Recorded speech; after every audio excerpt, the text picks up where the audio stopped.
लेते हैं अपने रूम से निकलने से पहले लाइट बंद कर लेते हैं। लाइट गई, टीवी बंद है, सब बंद है, लाइट बंद। खोला हमने रूम और बाहर उजाला ही उजाला। और चेक कर लेने दीजिए मुझे,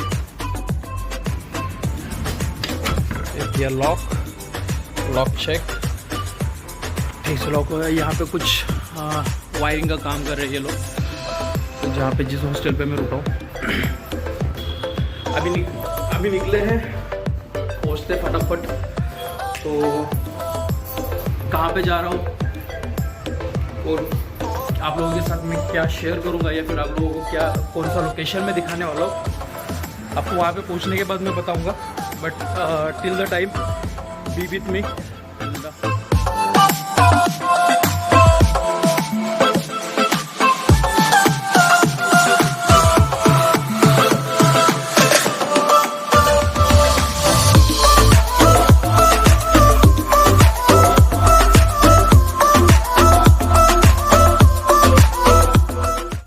Finally, I reach Charmanarayan Chankali temple. जो भी है अंदर का सीन मैं पहले दिखा देता हूँ आप लोगों को, अगर मोबाइल फ़ोन अलाउड होगा तो। अगर मोबाइल फ़ोन अलाउड नहीं होगा तो मैं शूट नहीं कर पाऊँगा और आपको अंदर से नहीं दिखा पाऊँगा, बट मैं आपको टेम्पल बाहर से दिखा दूँगा कि किस तरीके से ये टेम्पल है। तो चलो अंदर चलते हैं। तो गाइज़ भगवान जी के दर्शन कर लिए हमने और अंदर मोबाइल फ़ोन अलाउड नहीं है, तो मैंने अंदर मतलब शूट नहीं किया। बट मैं आपको टेम्पल बहुत ही खूबसूरत है। जैसे मैं हर ब्लॉग में आपको इंफ्रास्ट्रक्चर दिखाता हूँ, किस तरीके से काम किया है, किस तरीके से मंदिर बनाए गए। और उस समय में जहाँ पे आज इतनी एडवांस सिविल इंजीनियरिंग की इक्विपमेंट्स टेक्निक्स है, फिर भी इतने अच्छे सही कंस्ट्रक्शंस नहीं बन पाते। बट इतने सालों पहले ये कंस्ट्रक्शंस बनाए हुए हैं और अभी तक वैसे के वैसे है और स्ट्रॉन्ग इनफ है। तो मैं दिखाता हूँ आपको किस तरीके से बना हुआ है टेम्पल। ऐसे कुछ सीमेंट वेमेंट यूज़ करके बंद करते थे। यहाँ पे पालकी रखी है भगवान जी की। जब भी फंक्शंस होते हैं तब ये पालकी निकाली जाती है। अंदर फिर से मोबाइल फ़ोन अलाउड नहीं है, तो मैं फिर से अंदर कुछ शूट नहीं करूँगा। तो मिलते हैं बाहर सीधा मंदिर के।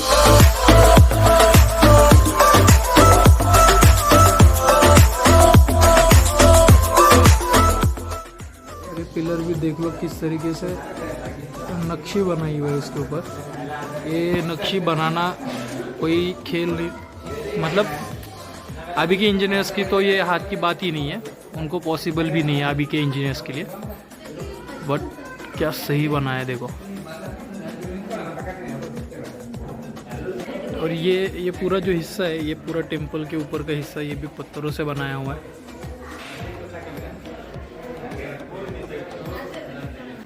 अलग ही डिफरेंट है और डिफरेंट है ये वाला पिलर।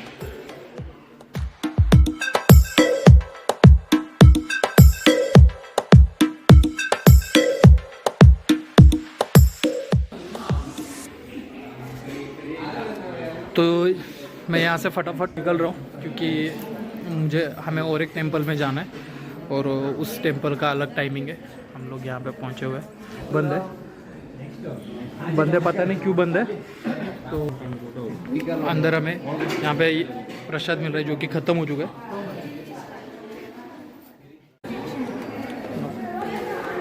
भाई मैंने आपको मेरा रामलिंग वाला ब्लॉग देखा है, तो उसके अंदर आप दिखेगा उस रामलिंग वाले ब्लॉग में अगेन एग्ज़िट है। जैसे एंट्रेंस के टाइम पे मैंने बताया था कि अंदर शूट करना परमिशन नहीं है, तो एग्ज़िट के टाइम पे मैं मोबाइल बंद करूँगा और फिर बाहर निकल के बात करूँगा आपसे। तो थोड़ा प्रसाद मिला है, वो खाते हैं हम लोग। और उसी मंदिर के बाजू में फर्स्ट उस मंदिर में जाते हैं, बाद में सेकंड मंदिर में आते हैं। और ये सेकंड मंदिर जो है बहुत ऊंचाई पे देखते हो, वहाँ पे जाना है। और ये सीढ़ी है, खड़ी चढ़ाई है। और आपके भाई ने पहनी है जीन्स, तो जीन्स में थोड़ी टाइट होने के कारण चलने में और दिक्कत हो रही है। बट कोई नहीं, आपका भाई जाएगा वहाँ पे। खड़ी चढ़ाई देखो।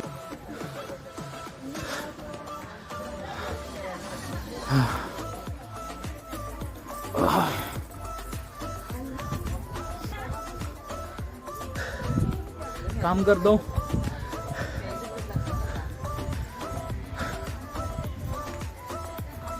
टाइम लैप्स लगा के सीढ़ियाँ चढ़ता हूँ तो हो सकता है शायद जल्दी जल्दी मैं पहुँच जाऊँ।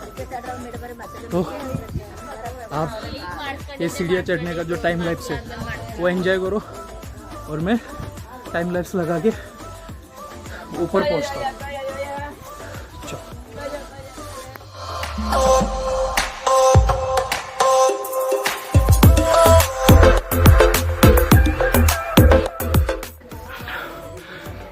हालत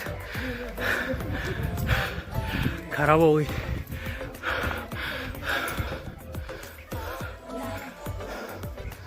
पहाड़ को काट कर मंदिर बनाया।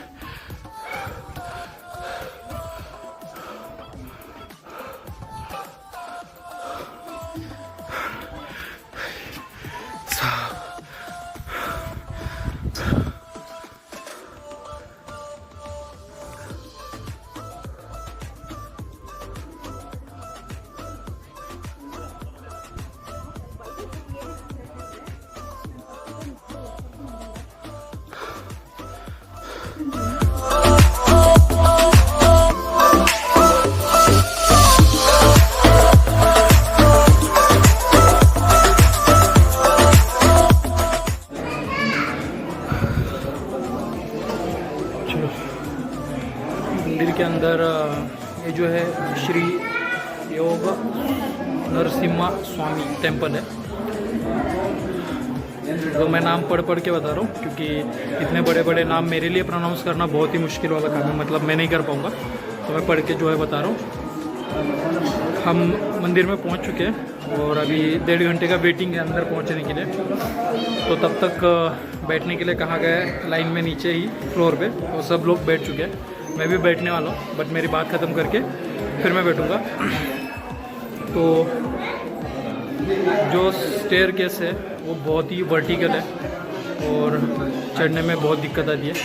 हालांकि चढ़ लिया क्योंकि आदत नहीं होती है, रेगुलर बेसिस पे हम क्लाइंब वगैरह नहीं करते, तो सडनली हम क्लाइंब करते तो वो स्ट्रेस हो ही जाता है। तो अभी चलो वो बातें तो हो गई, थोड़ा सही लिया हम लोगों ने और मैं पहुंच गया ऊपर। तो अंदर पहुंचेंगे और इस मंदिर में भी सेम कंस्ट्रक्शन, मतलब देखने जैसे है। वन टाइम विज़िट करना ही मैंडेटरी है, लाइफ में एक बार आना बहुत ज़रूरी है ऐसी जगहों में। अगर आप नए मैसूर मतलब आप कर्नाटका से बाहर रहते हो, आपके लिए नहीं है पॉसिबल यहाँ पे बार बार आना, बट आप एक बार आ सकते हो। तो मैं बैठ जाता हूँ लाइन में नीचे, मैं बैठ के बात करता हूँ क्योंकि 1 घंटा 1.5 घंटा नहीं बैठ पाऊँगा ना, मैं खड़ा नहीं रह पाऊँगा। तो बैठ चुका हूँ। वैसे भी स्टेयर केस क्लाइंब करने के बाद पूरा थक गया था मैं, तो अभी बैठ के रेस्ट करूँगा। और बच्चे मैं ब्लॉग कर रहा हूँ तो वो देख रहा है कि एग्जैक्ट क्या कर रहा है ये बंदा। वो भी शौक हो गया है कि ये क्या आपने आपसे कैमरा में देख के बात कर रहा है, तो वो देख रहा है। बस बैठे जैसे अंदर जाते दर्शन लेके बाहर निकलते। आदत ना होने के कारण इतनी भी नहीं खराब हुई, बट हो जाता है, सांस चढ़ जाती है। तो रेस्ट करता हूँ मैं थोड़ी देर। तो आधे घंटे के लिए वेट करने के बाद योग नरसिम्हा स्वामी के दर्शन करके हम लोग बाहर आए। और मंदिर के अंदर जितना खूबसूरत आर्किटेक्चर था, मंदिर के बाहर आते ही इतना खूबसूरत नज़ारा है। आप ये नज़ारा एंजॉय कीजिए। आपके साथ मैं नज़ारा मतलब शेयर करना चाहता हूँ। इतनी ब्यूटीफुल है, मैं एक्सप्लेन नहीं कर सकता।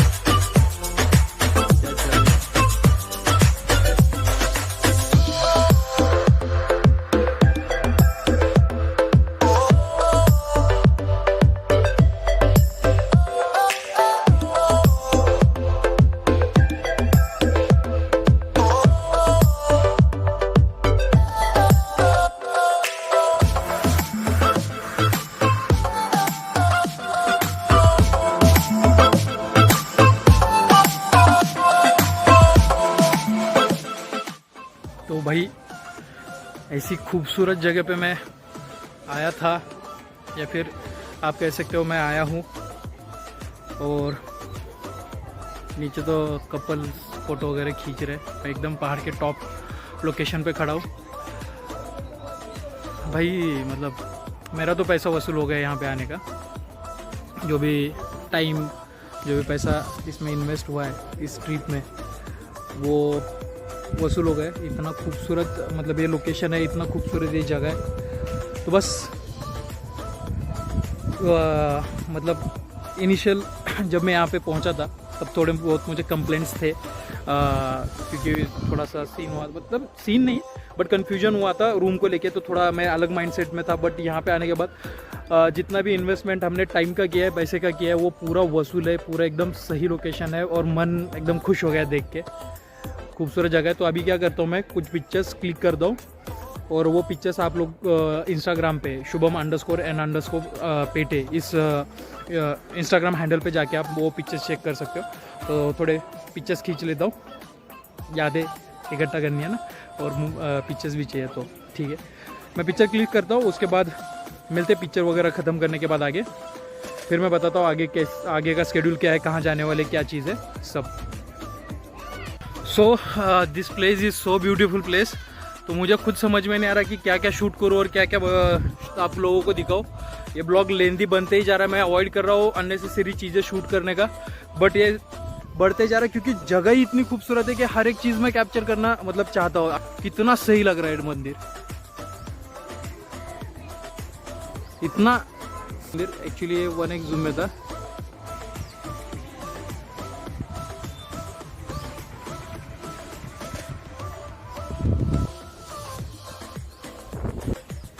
तो समझ में नहीं आता कि क्या छोड़े, क्या शूट करे, क्या शूट ना करे, क्योंकि हर एक चीज़ इतनी खूबसूरत है कि दिल करता है कि हर एक चीज़ को कैप्चर करूँ। फिर बट बाद में फिर ध्यान आता है कि नहीं यार, हर एक चीज़ शूट करते रहूँगा तो ब्लॉग लेंदी हो जाएगा, फिर आप लोग देखोगे नहीं, आप लोग बोर हो जाओगे।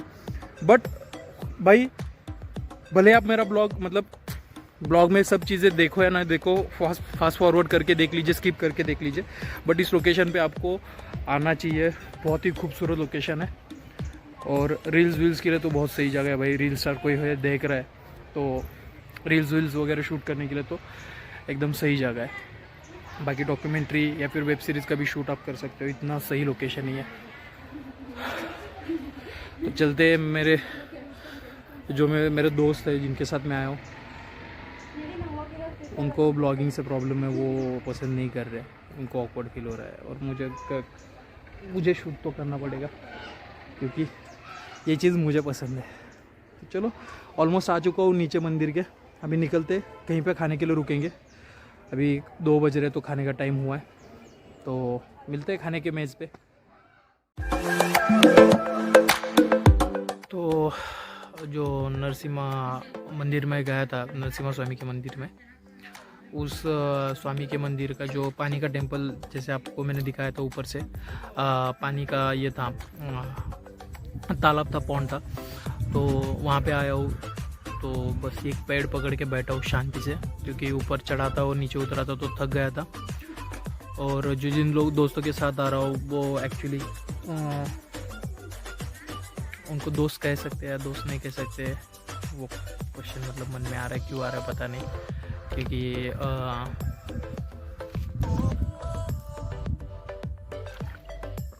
मुझे कन्नड़ा आता नहीं है, ओके, और यहाँ पे कन्नड़ा बोला जाता है।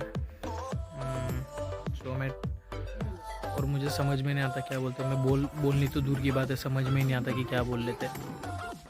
तो बट क्या होता है ना, वॉइस मॉड्यूलेशन से या फिर जिस तरीके से बात करते हैं उससे समझ में आता है कि वो हमारा मजाक उड़ा रहे हैं या फिर मतलब हमारे बारे में नेगेटिव बोल रहे हैं या पॉजिटिव बोल रहे हैं, मजाक उड़ा रहे हैं। वो आपका जो बात करने का तरीका होता है उसमें से वो समझ में आता है। तो चलो ठीक है, उन लोगों ने मुझे इनवाइट किया, होस्ट कर रहे वो लोग, लोकेशन दिखा रहे, जगह दिखा रहे, आई अप्रिशिएट दैट। और मैं मतलब थैंकफुल हूँ उसके लिए।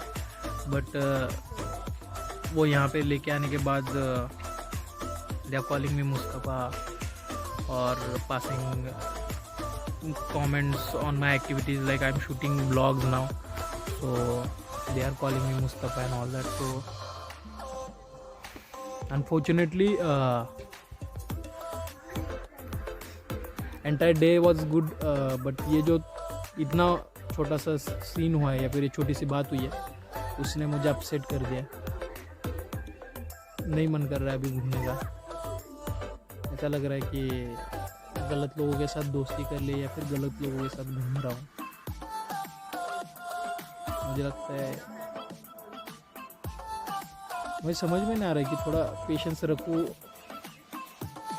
और इनके साथ घूमूँ या फिर यहीं से इन लोगों को बीच में छोड़ के आगे बढ़ जाऊँ अपना अलग से। और जैसे सोलो में आया था और उस तरीके से सोलो ही मैं लोकेशन एक्सप्लोर करूँ गूगल या फिर कोई लोकल स्टोर में से बुक खरीद के। समझ में नहीं आ रहा क्या करूँ, बस इसी कंफ्यूजन में हूँ क्योंकि चीज़ हट हुई इस तरीके से। 2-3 जगह पे उन्होंने इग्नोर मारा या फिर तो कमेंट्स आए या फिर जो रिएक्शन आए थे उनके, जब मैं बात कर रहा था लोगों के साथ उस टाइम पे, तो उनके रिएक्शन और वो सब एक्शन रिएक्शन, तो उससे क्लियरली मुझे तो मतलब हो सकता है कि मैं गलत हूँ। एक मिनट कैमरा साफ कर देता हूँ। हो सकता है कि मैं गलत हूँ, बट जो हो रहा है उसकी वजह से मुझे तो यही फील हो रहा है कि they are making fun of me. They are my friends, not close friends, like we mutually know each other, like through mutual friends and all, such a kind of friends are there, and they have invited me, so that's the reason when I travel to Bangalore I reach them और उनसे बात की, क्योंकि जब हम last time मिले तो कभी आने के बाद हमें बताना, ये वो बात हुई थी। तो मैंने सोचा यहाँ वहाँ पे अननोन लोगों के साथ रुकने से अच्छा चलो ठीक है, नोन लोग हैं, थोड़ा बहुत जानते हैं हमारे बारे में, म्यूचुअल फ्रेंड्स भी है और आ जाएंगे, बट कोई नहीं। तो सोचता हूँ, डिसाइड करता हूँ क्या करना है, इनके साथ आगे बढ़ना है या नहीं बढ़ना। तो जो भी डिसीजन होगा मैं आपको बताऊँगा आगे। चलो, तो मंदिर से निकलने के बाद मैं KRS डैम जो पॉइंट है, उस पॉइंट पे मतलब KRS डैम जो है उसके ऊपर लाइट शो होता है और फाउंटेन शो होता है, वो देखने आया था। बट अनफॉर्चुनेटली मैं लेट हुआ हूँ क्योंकि मुझे पता नहीं, क्योंकि मैंने जिस गार्ड से पूछा उस गार्ड ने कंफर्म किया है, मतलब उन्होंने बोला है कि garden is close. So may be मैं लेट हुआ हूँ। और आपको तो पता है हर ट्रिप में या फिर हर ब्लॉग में मेरे साथ कुछ ना कुछ पोपट होता रहता है। क्योंकि पोपट होने का कारण भी यही है कि मैं कुछ प्लानिंग वाले किसी भी टाइप का प्लानिंग करके नहीं निकलता, बस बेसिक प्लानिंग होता है। इस डेट पे निकलना, इस डेट पे पहुंचना, ये लोकेशन पे जाना, ये लोकेशन पे नहीं, मतलब ऐसे जाना, बस इतना बेसिक होता है। बट एक्यूरेट टाइमिंग क्या है उसका, उतना मैं डिटेल में प्लानिंग कुछ नहीं करता कि उसका टाइमिंग क्या है, देख ले, ये वो कर ले। जैसे कि अभी मेरा आने का तो प्लान था, बट मेरा कोई होटल रिजर्वेशन नहीं था। मैं यहाँ पे पहुँचने के बाद फिर मैंने होटल ढूंढा और फिर मैंने बुक किया। तो बस इसी थोड़े से अनप्लान्ड माइंड की वजह से ये दिक्कत हुई है। तो अभी अंदर तो नहीं जा सकते, गार्डन भी बंद है और अभी इतनी रात हो चुकी है कि रात में मैं आपको क्या दिखाऊँ, डैम और ये सब। तो बस यहाँ से निकलता हूँ और फटाफट पहुँचता हूँ मेरे होटल पे। तो दो चीज़ों की वजह से जो मैसूर ट्रिप का प्लान था या फिर जो भी एक्सपीरियंस था, जो पिछली चीज़ मैंने आपके साथ डिस्कस की, उस चीज़ की वजह से, और ये जो अभी डैम का सिचुएशन हुआ, क्योंकि मैंने उसके ऊपर मतलब क्या बोलते हैं, थोड़ा सोच विचार करके मैंने सोचा था कि इन चीज़ों को चलो ठीक है, they are kind of childish. So मैंने सोचा कि मैं मैच्योरली बातें लूँ और मैं कंटिन्यू किया। बट एट द एंड यहाँ पे पहुँचने के बाद फिर से पोपट हुआ है। तो वही एक्सपीरियंस आज मतलब आया था। तो मैसूर का फर्स्ट डे का एक्सपीरियंस तो ख़राब हुआ है। अब कल देखते हैं, कल की डेट में और 2-3 लोकेशंस है मैंने पॉइंट आउट किए, सॉर्ट आउट किए हुए, तो उसका मैं अभी होटल पे जाने के बाद डिटेल में देखता हूँ टाइमिंग क्या है, टाइमिंग क्या है, कैसा हिसाब है, और वो हिसाब से फिर उन लोकेशन पे हम निकलेंगे। और कल की डेट में सुबह ही जल्दी से निकलेंगे ताकि जितने पॉइंट हमने डिसाइड किए वो कवर कर सके हम लोग। अदरवाइज़ फिर यही पता है आपको कि मैं आज निकलता हूँ, कुछ ना कुछ पोपट हो जाता है, फिर मैं रिटर्न आ जाता हूँ। तो बस नसीब समझ के चलते रहना है। अगर आपने इस ब्लॉग को यहाँ तक देखा है तो वीडियो को लाइक कीजिए, शेयर कीजिए, सब्सक्राइब कीजिए। हंसते रहिए, मुस्कुराते रहिए। जय हिंद, जय भारत। यूं टाक।